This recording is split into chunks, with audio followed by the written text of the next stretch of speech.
Let's begin then with the second session, which follows chronologically from our first session, which dealt with the pre-World War situation, and now we deal with a specific problem of the pre-war situation, and that is the Nazi occupation of Ukraine. Professor Krawchenko was not able to attend, but we have in fact his paper, which will be read by Myroslav Yurkevich from the Canadian Institute of Ukrainian Studies. I guess a historical event is taking place in Edmonton. It's been planned for many years, and that's the opening of the first Ukrainian cooperative housing project in Canada. So I guess that took precedence, at least from the Western perspective, over his attendance. But he was kind enough to prepare a full-length paper, and I've insisted and put a great deal of pressure on Myroslav to make sure that he cuts it down to 20 to 25 minutes.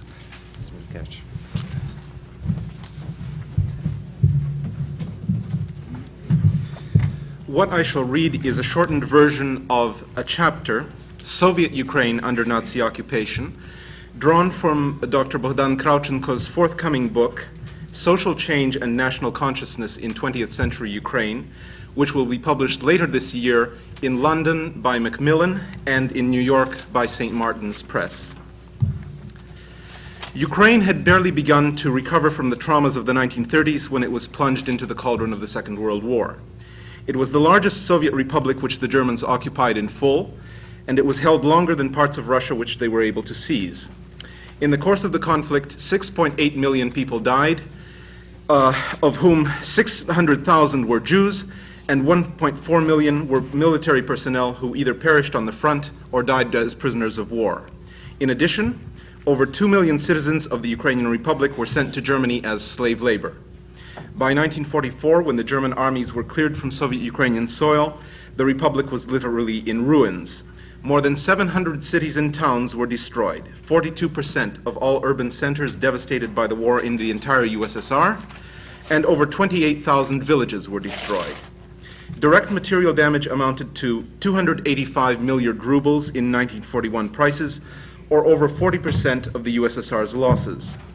But the real costs of the war to the Ukrainian Republic, damage, war effort, goods requisitioned by the Germans, etc., are estimated at an astronomical 1,200,000,000,000 rubles in 1941 prices. The Second World War, reported Edgar Snow during his travels in Ukraine in 1945, and I quote, which some are apt to dismiss as the Russian glory, has in all truth and in many costly ways been first of all a Ukrainian war. No single European country suffered deeper wounds to its cities, its industries, its farmlands, and its humanity, end quote. Despite the awesome burden shouldered by Ukraine during the Second World War, this period of Ukraine's history remains obscure. Here we can only summarize the most important developments in Soviet Ukraine and suggest their impact on national consciousness. The German advance into Ukraine was rapid and spectacular. The invasion was launched on 22 June 1941, and by the 29th of August, Kharkiv, lying on Ukraine's eastern border with Russia, was captured. The swift defeat of Soviet troops can be understood as a natural consequence of the many weaknesses of Stalin's regime. Low morale among the troops, the depletion of experienced commanders in the purges, and a military organization as bureaucratic and inflexible as its peacetime one frustrated the Soviet effort. The bureaucratic centralization of military decision-making in Stalin's hands also contributed to the collapse. The Red Army itself had suffered terrible blows to its fighting capacity during the purges of 1936 to 38. Almost 60% of army commanders at the corps, division, and brigade levels had either been executed or died in prison camps prior to the war. Those who replaced the purged officers were unseasoned and less capable. As a result of these factors, hordes of prisoners were captured by the Germans. As early as November 1941, Germans held 3.6 million prisoners of war, among whom were an estimated 1.3 million Ukrainians. In the face of the German advance, Stalin's strategic plan, so-called, was put into effect. This consisted of destroying all that which cannot be evacuated. Cities, factories, and food supplies were blown up. Tens of thousands of prisoners in the hands of the NKVD, the secret police, were executed. almost 45% of all collective and state farm cattle were driven across the border to Russia. Over 50,000 factories and plants were dismantled and removed. As for people, approximately 3.5 million men, women, and children moved into the interior of Russia and Central Asia. Since Pol and friends were used to get out ahead of the Germans, it was mostly the leading stratum, prominent party and state officials, the labor aristocracy, and the higher intelligentsia that left. The initial response of the civilian population to the Germans has yet to be studied in a systematic way. However, it is safe to say that the image of smiling Ukrainians in national costume welcoming the German liberators with the traditional bread and salt has been grossly overwrought. Its source was the measured welcome that the residents of the western regions, annexed by the Soviet Union in 1939, offered the Germans. Judging from eyewitness accounts and interviews with refugees, the vast majority of people were relieved to see the Soviets leave, but they were completely disoriented by the rapid turn of events and waited for the situation to clarify itself. Most saw no reason to be overjoyed by the Germans, since common sense dictated that, quote, they have not come to Ukraine to do good, close quote. Others, notably some former urban petit bourgeois, some small shopkeepers or the like, some intellectuals, as well as some peasants whose families had had substantial holdings before the revolution, engaged in watchful waiting. Their hopes were pinned on the expectation that Germans are a cultured people and that the events of the First World War, when the Germans occupied Ukraine in 1918 and things were not so bad, the popular perception, would be repeated. The hiatus between the evacuation of Soviet authority and the entrenchment of the German administration lasted approximately 2 months, from July to September 1941 in most regions. In this short span of time, numerous attempts at the self-organization of Ukrainian society in local administration, schools, newspapers, etc., were made. In explaining this unexpected activity, which often manifested itself days after the departure of Soviet officials, two factors must be taken into account. The first is the role of Western Ukrainians, several thousand of whom were sent into Soviet Ukraine by their revolutionary nationalist parties. The second was the development of the national consciousness of Soviet Ukrainians during the previous 2 decades. Let us examine each factor in somewhat more detail. Western Ukrainian intervention in Soviet Ukraine is intertwined with the story of the Organization of Ukrainian Nationalists, OUN, which propagated a brand of revolutionary integral nationalism. Because of its conspiratorial nature, the OUN survived the Soviet occupation of Western Ukraine better than socialist formations or the large electoral parties, which all collapsed. Indeed, it used the opportunity to establish contact with some Eastern Ukrainians. Moreover, the OUN had members scattered throughout Western Europe.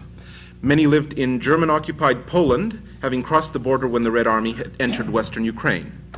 In 1940, the OUN split. The younger, more radical elements followed Stepan Bandera. The rest remained adherents of Andriy Melnik. Both factions started forming expeditionary groups, Pochidny Grupy in Ukrainian, whose task would be to follow the Germans into Ukraine and seize power. The groups were also instructed to organize anti-German resistance should this become necessary. In 1941, the OUN had close to 20,000 members, half of whom were under 21 years of age. It sent some 8,000 members into Soviet Ukraine as soon as the Germans launched their offensive. Of these, roughly 300 acted as translators with the German forces and were to facilitate the work of the expeditionary groups. The rest were formed into small detachments of 10 to 15 and spread into all the regions of Ukraine. When the expeditionary groups entered Soviet Ukraine, they encountered a population on whom the era of Ukrainization and the formal existence of a Soviet Ukrainian state had left a great mark, to quote a Western Ukrainian observer. Former members of the Ukrainian Galician Army who were in Ukraine in 1918 and 19 and who visited the country again in 1941 noted that national consciousness is now incomparably greater than during the revolution. This was also observed to be the case in Ukraine's industrial regions, whose human fabric had been transformed by the influx of Ukrainian peasants during the 1930s. In the Donbass, according to a local resident, the need for Ukrainian statehood was taken for granted. This national awareness served as a basis for common action between Soviet and Western Ukrainians. The political culture of Western Ukrainians, on the other hand, differed markedly from that of their Soviet compatriots and emerged as a point of tension. Western Ukrainian nationalists ignored socioeconomic and civil rights issues and viewed the attainment of national independence as a panacea, while Eastern Ukrainians regarded these questions with great concern and rejected the integral nationalist doctrine as elitist, intolerant, and obscurantist. However, the OUN's singleness of purpose and dynamism impressed the still atomized Soviet Ukrainian population and was taken by them as a sign that the activity which was being undertaken would be tolerated by the Germans.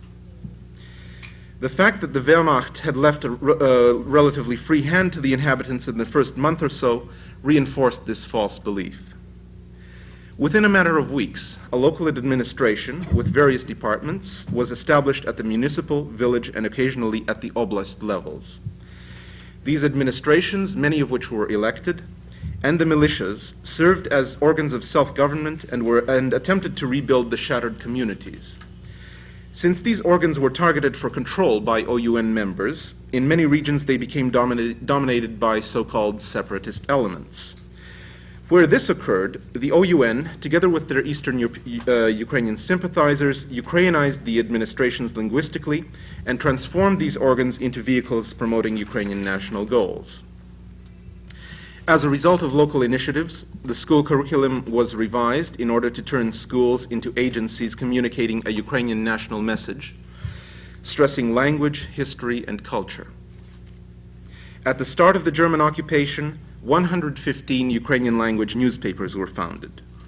They carried articles outlining the case for Ukrainian independence, revelatory exposés of events during the 1930s, discussions of the works of Myroslav Yurkevich and other cultural figures purged under Stalin, and popular accounts of Ukrainian history.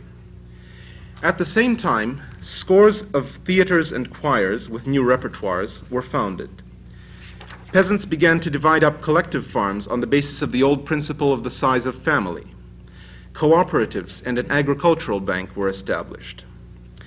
A Ukrainian Red Cross undertook the operation of hospitals and clinics and provided assistance for Ukrainian prisoners of war. Religious life developed briskly. The Ukrainian Autocephalous Orthodox Church and the Ukrainian Autonomous Orthodox Church quickly took root and established thousands of new parishes. Streets were renamed in honor of Ukrainian national heroes, and in urban centers it was noted that more Ukrainian is being spoken since people no longer have the same fear of reprisals.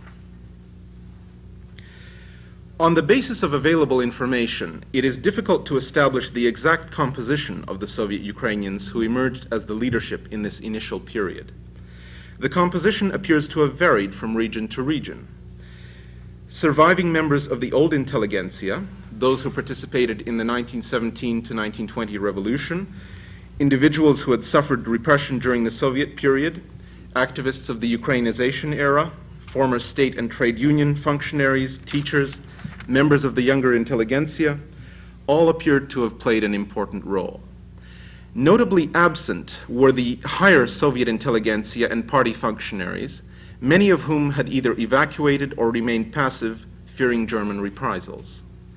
Certainly, the expansion of higher education during the preceding decades ensured that, unlike the period of the revolution of 1917, there was no shortage of skilled, trained Ukrainian personnel to assume the management of society. The period of national revival passed like lightning.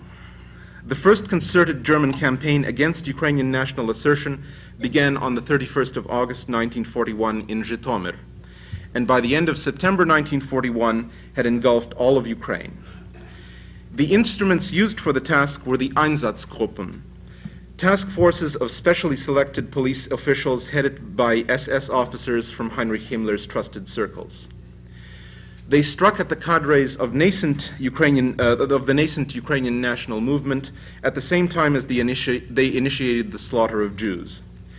First to fall victim in the attack against the Ukrainian movement were members of the expeditionary groups sent by the Bandera faction of the OUN and their Eastern Ukrainian sympathizers. In November, following a mass patriotic rally in Bazar organized by the Melnik faction of the OUN, which demonstrated the strength of Ukrainian national sentiment and alarmed the Germans, an attack on the Melnik faction and their Eastern Ukrainian co-workers was launched.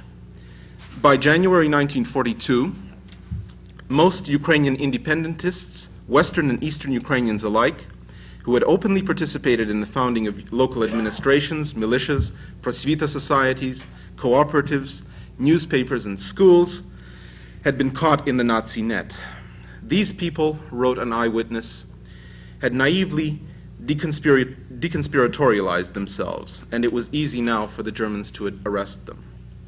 A colossal number were executed in this campaign, which marked the entrenchment of German administration in Ukraine. Since Hitler thought that Ukraine was undoubtedly the most important Eastern district, these are his words, he appointed a loyal servitor, Erich Koch, to head the Reichskommissariat. Although normally subordinated to Alfred Rosenberg, Koch could ignore the policies of his formal superior because he was favored by powerful figures such as Bormann and Göring and had direct access to Hitler. In his inaugural speech, Koch described himself as a brutal dog. For this reason, I was appointed Reichskommissar of Ukraine. His mission, said Koch, and I quote, was to suck from Ukraine all the goods we can get hold of without consideration for the feeling or the property of Ukrainians, end quote. Whatever else can be said of Koch, he was a man of his word. Incredibly, Koch is still alive in the Polish prison of Barczewo and has never stood trial for his crimes committed in Ukraine. The reasons for this unprecedented humanitarianism on the part of Soviet and Polish authorities remains a mystery. A vast German administrative network encompassing all spheres of activity was established in both the Reichskommissariat and the regions held by the Wehrmacht. As noted by a Soviet source, in none of the countries hitherto occupied by the fascists was there such a large occupation force and such a numerous occupation apparatus as in Ukraine. Whereas other groups had national committees which acted as representative bodies, the American historian George Fisher has observed it was the Ukrainians, alone of the non-Russian nationalities, who most of the time had no German-recognized national committee. If participation in civil administration under German occupation is taken as a measure of the level of collaboration, then in Soviet Ukraine, collaboration was the lowest in occupied Europe, if only for the simple reason that the Germans did not permit it. It should also be pointed out that when Germans used the adjective Ukrainian to describe the local administration and its officials, they were referring merely to the territory of Ukraine. In fact, many officials were Russians or local ethnic Germans, Volksdeutsche. This was especially the case after those with a pro-Ukrainian orientation were repressed. While many who served in the local administration did so only to survive the famine which ravaged urban centers, others did so because they were opportunists or because they were Soviet agents. The national composition of the auxiliary police was also varied. As Johann Stachio observed sardonically, after the Nazi purges, all that remained of nationalist efforts to Ukrainize the Ukrainian police was the name and the fact that they continued to wear blue and yellow stripes on their uniforms. The police, some of whom participated in the Nazis' roundup and extermination of Jews, was comprised of, quote, the worst elements of society, unquote, and was detested by the population. The police also contained the strongest communist infiltration, a development greatly assisted by the German practice of retaining the Soviet militia as a matter of convenience. If one takes into account the systematic penetration of the local administration and police by the Soviets, then the number of people who participated voluntarily in these institutions is thus considerably reduced. Another aspect of German policy which provoked mass indignation was the treatment of prisoners of war. Soviet POWs, unlike prisoners from the other Allied countries, were held under conditions destined to bring about their death. paltry food rations, exposure to severe weather, diseases, beatings, and mass executions decimated the POW ranks.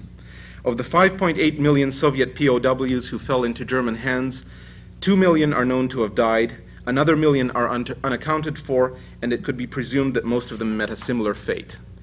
The Soviet government, for its part, turned a blind eye to the fate of the POWs. It considered any soldier who fell into the enemy hands to be a traitor and not deserving of protection. Turning to agriculture, the striking characteristic of the agrarian order established by the Germans was that they preserved intact the entire Soviet collective and state farm system, including even work norms, price scales, and administrative machinery. Attempts to dissolve collective farms were fought with the severest measures. In the meantime, Koch made certain that Ukraine contributed to the salvation of European civilization, as he put it. Of the 6 million tons of grain requisitioned by the Reich from the USSR between 1941 and 44, 5 million tons came from Ukraine. In many regions, grain quotas imposed by the Nazis on collective farms were double the 1941 Soviet norm. If Ukraine's peasantry avoided mass starvation, it was because the Germans, following Soviet practice, permitted private plots. A complex administrative network of German officials supervised Ukrainian agriculture. These Lahführer, as they were known, ruled collective and state farms as their private bailiwick. In Rivne, for example, they regularly beat peasants who failed to doff their hats. Flogging was introduced for the non-fulfillment of work norms. Curfews were imposed. The carrying of pocket knives was prohibited and punishable by death, to name but a few of the many new measures which plagued the lives of the peasants. Mass executions as punishment for voluntary or involuntary peasant assistance to partisans was commonplace. Indeed, in Ukraine, 250 villages and their inhabitants were totally obliterated as part of the Nazi campaign against the resistance. One of the consequences of the Nazis' exploitation of Ukrainian agriculture was the disastrous food supply situation in the urban centers. In the case of Kharkiv, the urban population dropped from 850,000 in 1939 to 450,000 by December 1941. One of the most hated aspects of German rule in Ukraine was the Ostarbeiter, or Eastern Conscript labor program. Initially, some Ukrainians volunteered to work in German industry in order to escape famine or to learn a new trade. But the volunteers were packed into freight cars without food or sanitary facilities and shipped off to Germany. Those who survived were put behind barbed wire and fed only enough to keep them alive. Unlike West European or even Galician Ukrainian foreign workers, they were treated as social pariahs and were forced to wear a humiliating badge, Ost, East, and were subjected to draconian labor discipline. A month or two after the departure of the volunteers, news of their treatment reached Ukraine, and thus, by the summer of 1941, force had to be used to meet labor quotas. People were arbitrarily rounded up in cinemas, churches, etc., and shipped to Germany. In the summer of 1942, a mandatory 2-year labor service in Germany for all men and women in Ukraine between the ages of 18 and 20 was instituted. Entire communities suffered severe reprisals for failure to comply with the labor quotas. Of the 2.8 million Ostarbeiter carried off to Germany, 2.3 million were from Ukraine. Finally, we must consider the effect of Nazi racial policies. The genocide of Jews is so well researched that it need not be discussed here. The popular revulsion produced by the German atrocities, however, has not been emphasized enough. It should be noted that unlike in most countries occupied by the Nazis, in Ukraine and Poland, assisting Jews was punishable by death, and hundreds in Ukraine were executed for such actions. Nazi racial doctrines toward Jews were, of course, qualitatively different from those applied to Untermenschen such as Ukrainians. However, by any other measure, German views considering Ukrainians were extreme. Göring thought that the best thing would be to kill all men in Ukraine over 15 years of age. Himmler advocated that the entire Ukrainian intelligentsia must be decimated, do away with it, and the leaderless mass would become obedient. Erich Koch declared, "If I find a Ukrainian who is worthy of sitting at the same table with me, I must have him shot." Such views resulted in a campaign of terror which has yet to be chronicled. The mass destruction of the Ukrainian intelligentsia, the hundreds of thousands of hostages, the incarceration of countless others in Buchenwald, Auschwitz, Ravensbrück, and other camps where Ukrainians were even denied the right to wear the letter U to indicate their nationality. In daily life, in countless ways, including such seemingly petty things as stores and latrines marked for Germans only, the message of German racial superiority was driven home. The rise of Ukrainian patriotism during the war, in reaction against German repression, was such that even Stalin was forced to concede to it in order to harness its force. Undoubtedly for him, this was merely an expedient to improve the battle-worthiness of the 4.5 million citizens of Ukraine who served in the armed forces of the USSR.